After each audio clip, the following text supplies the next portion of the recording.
warahmatullahi wabarakatuh. Alhamdulillah dan terima kasih kepada yang sudah like dan subscribe. Semoga selalu dalam lindungan Allah dan dipanjangkan keberkahan umurnya. Sebelum menyimak kisahnya, sempatkanlah subscribe channel ini dan tulis sholawat Nabi di kolom komentar sebagai tanda penghormatan kita kepada beliau. Di sebuah desa kecil yang dikelilingi sawah dan kebun, hiduplah seorang wanita bernama Suminah. Meski usianya baru 37 tahun, ia telah menjadi salah satu orang terkaya di desanya. Rumah-rumahnya berdiri megah di berbagai tempat, dan hamparan sawahnya begitu luas. Ia dikenal bukan hanya karena kekayaannya, tapi juga karena cara-cara kotor yang ia gunakan untuk mengumpulkan harta. Suminah bukan petani, bukan pula pedagang. Harta yang ia miliki berasal dari pengakuan sepihak terhadap tanah milik orang lain. Dengan keahlian dan koneksi di pemerintahan desa, ia mampu mengklaim tanah yang bukan haknya. Ketika ada keluarga yang menggugat, ia mengancam dengan hukum atau mengandalkan koneksinya dengan pejabat.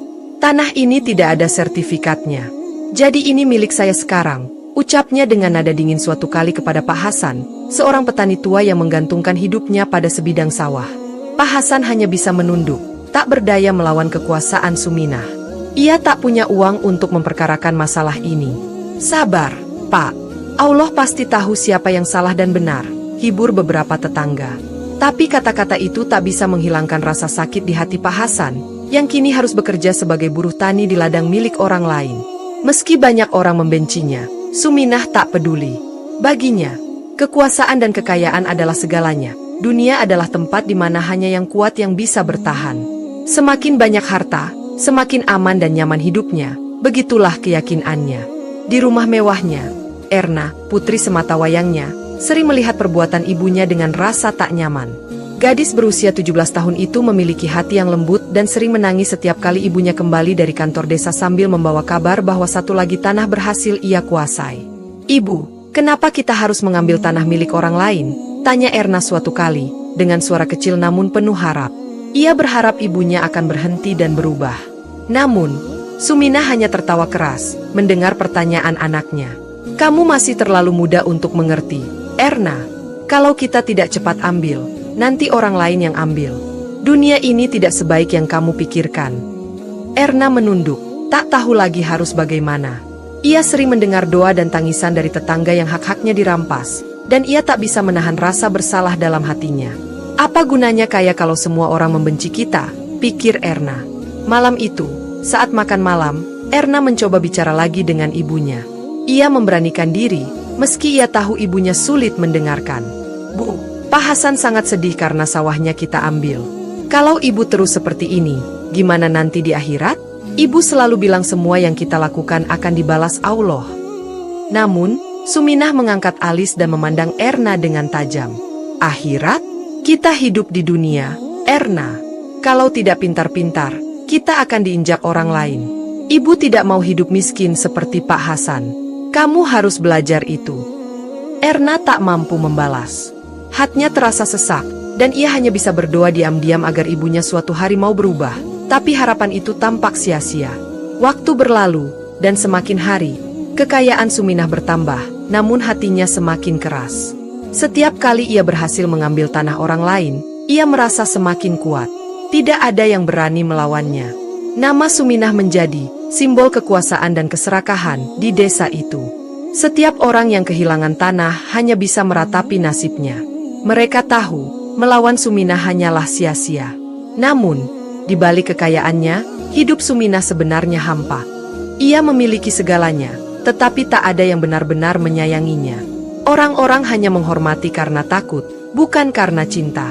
Bahkan Erna, anak yang seharusnya menjadi pelipur lara di masa tuanya, perlahan-lahan menjauh. Gadis itu sering merasa malu dengan perbuatan ibunya dan lebih memilih menyendiri di kamarnya. Meskipun begitu, Suminah tak pernah merasa salah. Keserakahan telah menutup nuraninya. Baginya, semakin banyak harta, semakin aman hidupnya. Namun, ia tak menyadari bahwa setiap perbuatan ada balasannya. Harta yang dikumpulkan dengan cara licik tak akan membawa keberkahan, baik di dunia maupun di akhirat. Hari-hari terus berjalan, dan Suminah semakin terbenam dalam keserakahannya. Ia mengabaikan semua peringatan, baik dari anaknya maupun dari orang-orang di sekitarnya.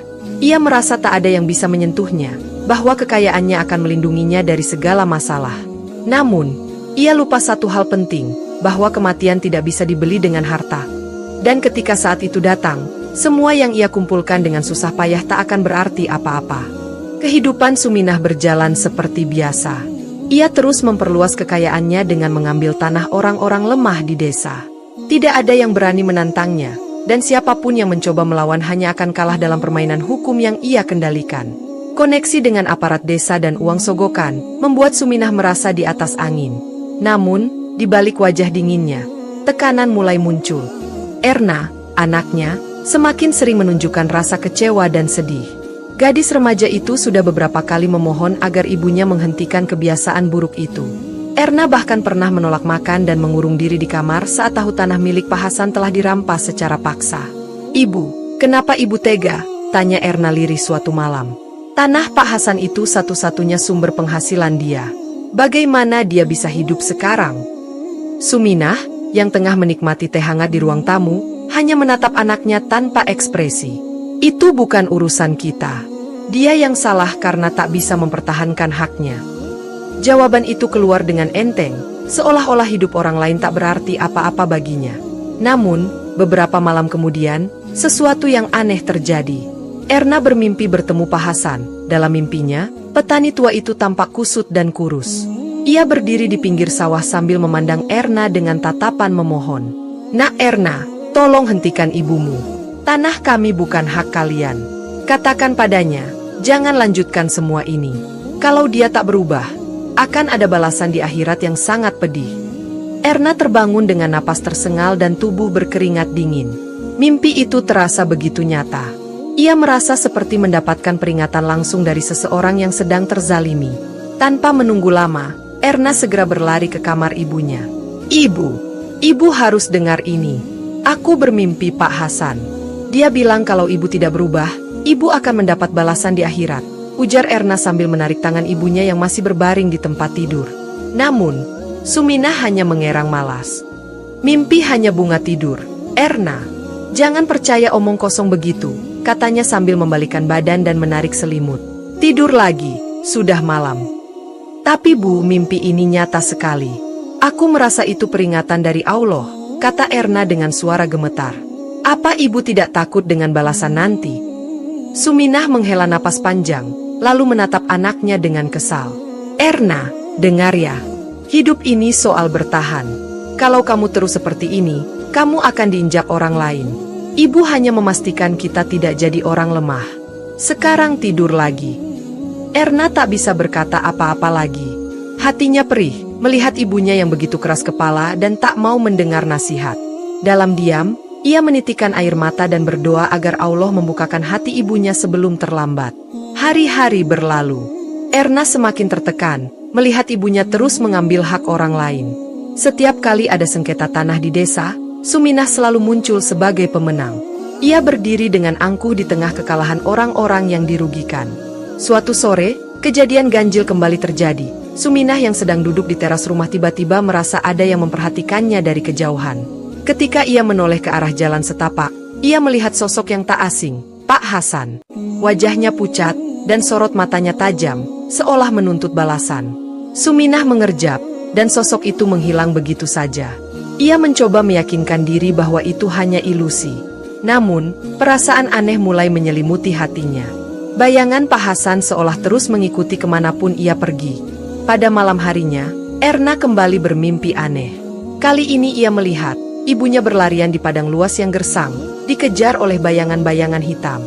Ibunya menangis dan berteriak meminta pertolongan, tapi tak ada seorang pun yang mendengarnya. Erna terbangun dengan tubuh menggigil. "Ini pasti peringatan terakhir," bisiknya dalam hati. Ia tahu bahwa sesuatu yang buruk akan terjadi jika ibunya tidak segera berubah. Namun, Erna tak tahu lagi harus berkata apa. Setiap kata nasihatnya selalu dibalas dengan ejekan dan penolakan. Suatu pagi, Erna duduk di samping ibunya saat sarapan. Dengan hati-hati, ia mencoba untuk terakhir kalinya memberikan nasihat. "Ibu, aku mohon, kembalikan saja tanah Pak Hasan dan orang-orang lain. Harta kita sudah cukup. Kita tidak perlu mengambil lagi apa yang bukan milik kita." Namun, Suminah tertawa sinis sambil meneguk kopinya. "Erna, kamu harus belajar realistis. Dunia ini milik mereka yang berani merebut, bukan mereka yang pasrah. Erna menunduk. Ia merasakan sebuah firasat buruk yang makin kuat. Ia tahu sesuatu yang besar akan terjadi, tapi ia hanya bisa pasrah. Doanya semakin panjang setiap malam. Di dalam tangis, ia memohon kepada Allah agar menyelamatkan ibunya dari keserakahan dan memberi ibunya kesempatan untuk bertobat. Namun, ia tahu bahwa waktu semakin sempit. Pada suatu malam, setelah meneguk secangkir teh terakhirnya, Suminah tiba-tiba merasa ada sesuatu yang aneh dalam tubuhnya. Dadanya terasa sesak, napasnya berat, dan keringat dingin mengucur deras. Ia menggigil dan merasa ada sesuatu yang salah. "Ibu! Ibu kenapa?" teriak Erna panik melihat ibunya yang mendadak terkulai lemas.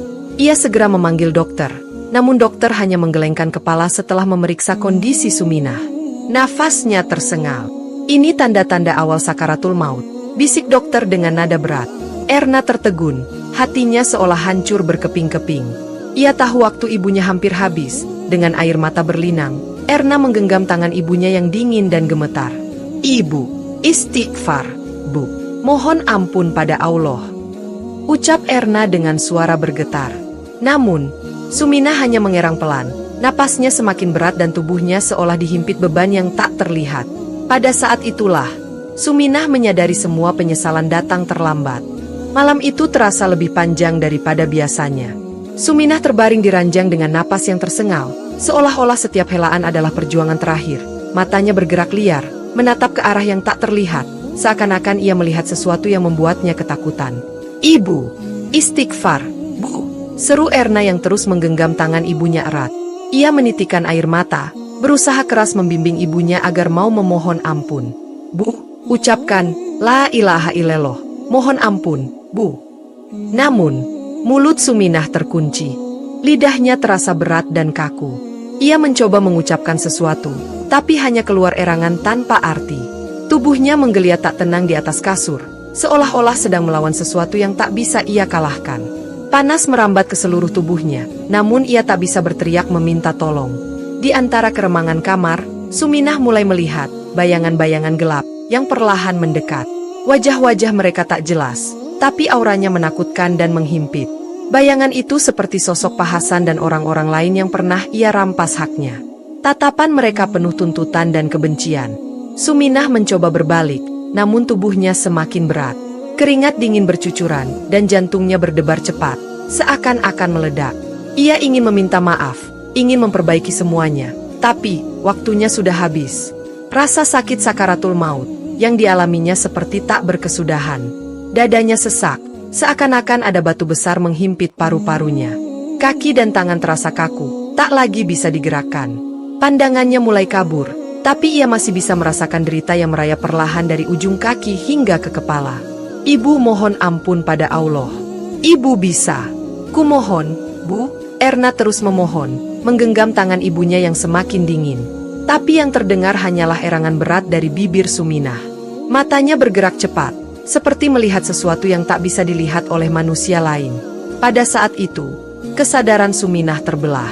Dalam benaknya, ia merasa jatuh ke dalam kegelapan yang dalam, di mana suara-suara memanggil namanya dengan nada dingin dan penuh tuntutan. Ia melihat potongan-potongan kenangan tentang semua tanah yang ia rampas. Pak Hasan dan para petani lain berdiri di sana, memandangnya dengan mata penuh dendam. "Ini bukan milikmu. Kamu akan dimintai pertanggungjawaban." Suara-suara itu bergema di pikirannya. Ia ingin berteriak, tapi suaranya tak bisa keluar. Penyesalan mulai menghantamnya tanpa ampun. Ia menyadari bahwa semua harta yang dikumpulkannya tak ada gunanya di saat seperti ini. Uang, tanah, dan kekuasaan tak bisa menolongnya. Tiba-tiba, seluruh tubuhnya terasa seperti dihimpit dua dinding besar. Rasa sakit itu semakin parah, hingga ia merasa seperti akan meledak dari dalam. Ia sadar bahwa inilah saat yang paling ia takutkan seumur hidup, saat ia meninggalkan dunia dengan segala beban dosa yang menjerat jiwanya. Erna menangis terseduh-seduh, tapi tak tahu lagi harus berbuat apa. Ia hanya bisa membacakan kalimat syahadat, berulang-ulang di samping ibunya, berharap suara itu bisa menuntun jiwa Suminah. Tapi, mata ibunya kini semakin kosong, seolah-olah jiwanya sedang diambil perlahan. Erna menangis sambil mencium tangan ibunya. Namun, wajah Suminah semakin tegang, seperti orang yang tenggelam dalam penderitaan tak terlukiskan. Ia melihat sosok-sosok gelap semakin mendekat, menariknya dari segala arah. Ampuni aku, ampuni aku. Suminah mencoba berteriak dalam hati, tapi mulutnya tak bisa mengucapkan sepatah kata pun. Ia hanya bisa berjuang melawan rasa sakit yang kian mencekik, tapi waktu terus berjalan. Sakaratul maut menjemputnya dengan perlahan namun pasti. Saat detik-detik terakhir, Suminah melihat sesuatu yang membuatnya benar-benar takut. Di depannya, seolah terbuka sebuah jurang hitam yang dalam, penuh dengan bayangan api dan jeritan-jeritan manusia. Ia tahu, inilah balasan bagi orang-orang yang hidup dalam keserakahan dan ketidakadilan. Ia ingin melarikan diri, tapi sudah tak ada jalan kembali. Ruhnya akhirnya ditarik dengan paksa. Rasa sakit yang teramat sangat, seperti dicabut dari seluruh persendian tubuh, membuatnya merasa hancur berkeping-keping. Mata Suminah terbuka lebar untuk terakhir kalinya, namun tak ada lagi cahaya kehidupan di dalamnya. Ia pergi dengan penuh penyesalan dan ketakutan. Erna hanya bisa menangis keras, memeluk tubuh ibunya yang kini terbaring kaku. Semua sudah terlambat, tidak ada lagi waktu untuk memperbaiki kesalahan atau memohon ampunan. Suminah telah meninggalkan dunia ini, membawa segala dosa yang pernah ia lakukan selama hidupnya. Beberapa tetangga datang membantu setelah mendengar kabar duka. Tubuh Suminah segera dibersihkan dan dibungkus kain kafan sesuai syariat. Namun, kesulitan tidak berhenti di situ. Saat prosesi pemakaman berlangsung, sebuah kejadian aneh menambah rasa ngeri pada semua orang. Siang itu, langit tampak mendung, seakan alam turut berduka. Jenazah Suminah telah dibungkus kain kafan putih, dan diiringi doa dari beberapa orang desa. Meskipun Suminah semasa hidupnya kaya raya, tak banyak yang hadir di pemakamannya. Orang-orang lebih banyak datang karena kewajiban, bukan karena rasa hormat. Banyak hati yang menyimpan luka dan kemarahan atas perbuatannya. Di tepi liang lahat, Erna menangis tanpa henti. Ia merasa kehilangan ibunya dengan cara yang begitu menyakitkan. Ia tahu, semua peringatan yang pernah ia sampaikan kini telah menjadi kenyataan, dan penyesalan ibunya datang terlambat. Saat jenazah akan diturunkan ke liang lahat, keanehan mulai terjadi. Ketika tubuh Suminah diletakkan di dalam kubur, mendadak tanah seolah menghimpitnya dengan keras. Kain kafan yang membungkus tubuhnya terlihat tertarik dan kusut, seakan ditelan oleh bumi. Dua orang penggali kubur yang turun ke liang lahat tampak kesulitan mengatur posisi jenazah. "Pak, angkat sedikit lagi, susah sekali masuknya," ucap salah seorang penggali sambil menarik tubuh jenazah. Namun, jenazah Suminah seakan tertahan. Meski telah mencoba menyesuaikan posisi berkali-kali, tubuh itu seperti terjepit oleh dinding kubur yang makin menyempit. "Astagfirullah, kenapa berat sekali?" tanya seorang warga, mulai merasa aneh dengan situasi ini. Liang lahat yang seharusnya cukup luas tiba-tiba terasa sempit dan menghimpit. Penggali kubur mencoba menggoyang tubuh jenazah, tapi semakin ia berusaha, semakin sulit tubuh itu diatur. Warga yang hadir mulai berbisik-bisik, merasa ada sesuatu yang tidak wajar. "Mungkin ini pertanda," gumam salah satu dari mereka. Beberapa warga yang tahu keburukan Suminah mulai mengaitkan kejadian ini dengan perbuatannya semasa hidup. Di samping makam, Erna terisak, menggenggam kedua tangannya erat. Ia melihat semua itu dengan hati remuk, merasa tak berdaya untuk membantu ibunya. Ia tahu, ini mungkin balasan atas dosa-dosa yang selama ini tak pernah disesali. "Ibu, maafkan aku sudah mencoba mengingatkanmu," bisiknya lirih sambil meneteskan air mata. Penggali kubur mencoba menurunkan jenazah sekali lagi, tapi kain kafan terus tersangkut, dan tubuh Suminah seolah menolak diletakkan dengan tenang. "Ya Allah, apa ini tanda-tanda darimu?" salah satu penggali bergumam dengan wajah bingung dan cemas. Akhirnya, setelah beberapa kali mencoba, mereka berhasil menempatkan jenazah di posisi yang seharusnya, tapi dengan susah payah. Wajah-wajah yang hadir tampak cemas, seolah-olah mereka tahu bahwa ini bukan sekadar kesulitan teknis. Ini adalah tanda peringatan. Ketika tanah mulai ditimbunkan, terdengar suara gemeretak seperti dinding liang lahat menghimpit lebih erat. Para penggali kubur saling pandang, tak lagi berkata-kata, hanya bisa menuntaskan tugas mereka dengan cepat. Suasana menjadi sangat mencekam, seakan-akan bumi sendiri menolak menerima tubuh Suminah dengan baik. Setelah prosesi selesai, semua orang meninggalkan pemakaman dengan langkah berat. Erna masih duduk di tepi makam, berdoa dengan air mata bercucuran. Ia merasa tak sanggup meninggalkan ibunya, meskipun tahu bahwa semuanya sudah terlambat. "Ibu, aku sudah mencoba menolongmu. Semoga Allah masih memberimu ampunan," ucapnya dengan suara parau. Namun, jauh di dalam hatinya, Erna tahu bahwa keadilan Allah akan berlaku tanpa bisa dihindari. Saat Erna akhirnya beranjak pergi, suara tanah yang menekan dan menghimpit masih terngiang di pikirannya. Ia pulang dengan hati yang hancur, membawa beban berat berupa kenangan akan dosa dan peringatan yang diabaikan. Beberapa hari setelah pemakaman, cerita tentang kejadian aneh di liang lahat Suminah tersebar luas di desa. Orang-orang menganggap itu sebagai bukti bahwa balasan atas keserakahan pasti datang, cepat atau lambat. Nama Suminah menjadi pelajaran bagi warga desa, bahwa kekayaan dan kekuasaan tidak akan menyelamatkan seseorang dari balasan di akhirat. Sementara itu, Erna berusaha melanjutkan hidupnya dalam penyesalan dan doa. Setiap malam ia menangis, memohon agar ibunya diberi ampunan, meski ia tahu bahwa amal dan perbuatan Suminah sendirilah yang akan menentukan nasibnya di akhirat. Harta melimpah yang ditinggalkan Suminah kini tak lagi berarti bagi Erna. Ia memilih hidup sederhana, jauh dari keserakahan yang pernah merusak hidup keluarganya. Ia bertekad untuk tidak mengulangi kesalahan ibunya dan membangun kehidupan baru yang dipenuhi kejujuran dan kasih sayang. Namun, satu hal selalu membayangi pikirannya, kematian adalah kepastian, dan setiap manusia akan dimintai pertanggungjawaban. Tidak ada harta yang bisa menyelamatkan dari balasan Allah, hanya amal dan ketulusan yang akan menjadi bekal sejati. Suminah telah pergi, membawa penyesalan dan dosa-dosanya, dan bagi Erna, hidup ini kini menjadi perjalanan panjang untuk memperbaiki kesalahan masa lalu dan memastikan dirinya tak pernah terjebak dalam keserakahan yang sama. Demikianlah kisahnya. Kurang lebihnya mohon maaf. Jangan lupa subscribe, like dan tulis sholawat Nabi.